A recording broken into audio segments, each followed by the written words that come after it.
রান্না করেন ব্লগসে আজকে একটা বিশেষ পর্ব। আজকে মা নিজে থেকে বলবে কি করে রান্নাটা হলো। অন্য সময় মা কিন্তু চুপ থাকে, আমি বলি বকবক করি। আজকে নিরামিষ আলু আর মাশরুমের তরকারি হবে আজকে রাতের রান্না। কিভাবে বানাচ্ছে মা বলবে। মা বলো কি কি দিয়েছো। হ্যাঁ, নমস্কার বন্ধুরা। আমি আজকে মাশরুমের এই নিরামিষ রান্নার জন্য আমি প্রথমে আলুগুলোকে ভেজে নিয়েছি, আর আমি এর জন্য সাদা তেল ব্যবহার করেছি, আর একটুখানি ওর সঙ্গে আমি মাখন মিশিয়েছি, মানে বাটার, কেননা ওই স্মেলটার জন্য। তারপরে প্রথমে আলুগুলোকে আমি একটু হালকা ফ্রাই করে মাশরুমগুলোকে দিয়ে দিয়েছি, আর ওতে একটু হিং আর একটু গরম মশলা ফোড়ন দিয়েছি, দারচিনি আর ছোটো এলাচ। আর এবারে আমি টমেটো দিয়ে দিচ্ছি, বীজ ছাড়া টমেটো, কেননা মা বললো যে বীজ দিলে টক বেশি হয়ে যায়। আর মা একটু বাটার দিয়েছো, সেটা বললে না? হ্যাঁ। আর ওই কি যেন দিয়েছো, একটা কাঁচা লঙ্কা কুচি করে কাঁচা দেওয়া লঙ্কা হয়েছে। কুচি করে দিয়েছি। আর মাশরুম নিজে থেকে অনেক জল ছাড়ে, তাই মা এই রান্নাটায় বিশেষ জল দেবে না।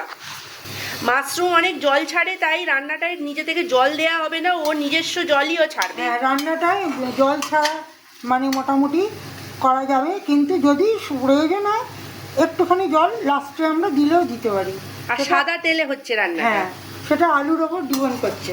এবং এই মাশরুমগুলো আজকে না বাজার থেকে বাবা খুব ভালো এনেছে, একদম ফর্সা। আর অন্য সময় মা কিন্তু এটা কুকারে করে, কিন্তু আজকে বললো কড়াই করবে, তাতে কিন্তু স্বাদ একদম দ্বিগুণ হবে। নিরামিষ রান্না বলে ভাববেন না, মানে অসাধারণ খেতে হয়। এবারে কি দেবো মা? এবারে একটুখানি লাল কাশ্মীরি লঙ্কার গুঁড়ো, ওকে। আর হলুদটা খুব সামান্য দেবো। অ্যাকচুয়াল হলুদটা আমি দিতাম না, কিন্তু যেহেতু ওই অ্যান্টিসেপটিক বলে একটুখানি হলুদ আর কি ইউজ করছি, আর কিছু না।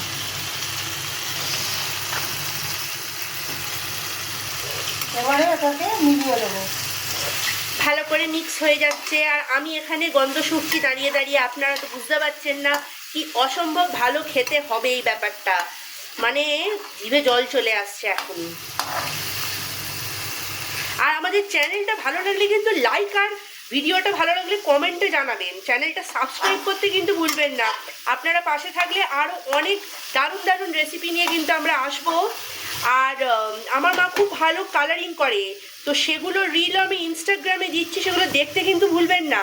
এই একই নামে চুমকি রান্নাঘরের ব্লগসের ইনস্টাগ্রাম পেজ আছে, ফেসবুক পেজ আছে, অবশ্যই আমাদের ফলো করবেন। এবারে সামান্য জল দিয়ে এটাকে আমি চাপা দিয়ে দেবো। জল দিতাম না, কিন্তু জলটা দিতে হচ্ছে। এই আজকালকার আলুগুলো না সবসময় কী বলবো, মানে ঠিক মতো করে সেদ্ধ হচ্ছে না, আর এগুলো আলু চেয়ে থাকলে না ভালো লাগে না, তাই হালকা একটুখানি জল দেবে।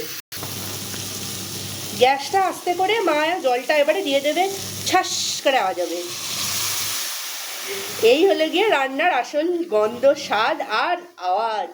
হ্যাঁ, কি দেখতে হয়েছে গো মা, এটা কষা মাংস না কষা মাশরুম কেউ বলতে পারবে না।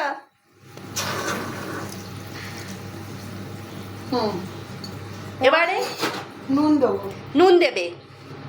নুন আর একটুখানি চিনি দেবো। আমরা একটু চিনি মানে একটু মিষ্টি, টক মিষ্টি, ঝাল সব মেলানো খাই। আপনারা না চিনি পছন্দ করলে না দিলেও কিছু নেই, সেটা আপনাদের ইচ্ছে।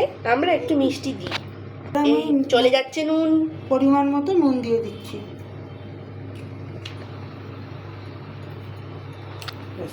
আমরা বাড়িতে ব্রাউন সুগার খাই, আপনারা নর্মাল সাদা চিনি ব্যবহার করতে পারেন।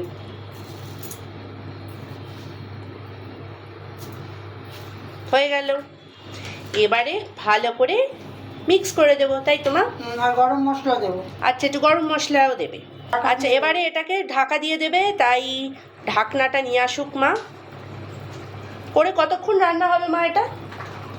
এই মিনিট 10। 10 মিনিট। আচ্ছা, তার আগে গরম মশলা গুঁড়োটা আমরা দিয়ে দিই, যেটা দিলে সমস্ত কিছু পরিপূর্ণ হয়ে যাবে। কি দেখতে লাগছে বন্ধুরা বলুন আপনারা, অসম্ভব ভালো সুন্দর। আপনারা যে কোনো কোম্পানির গরম মশলা পাউডার ইউজ করতে পারেন।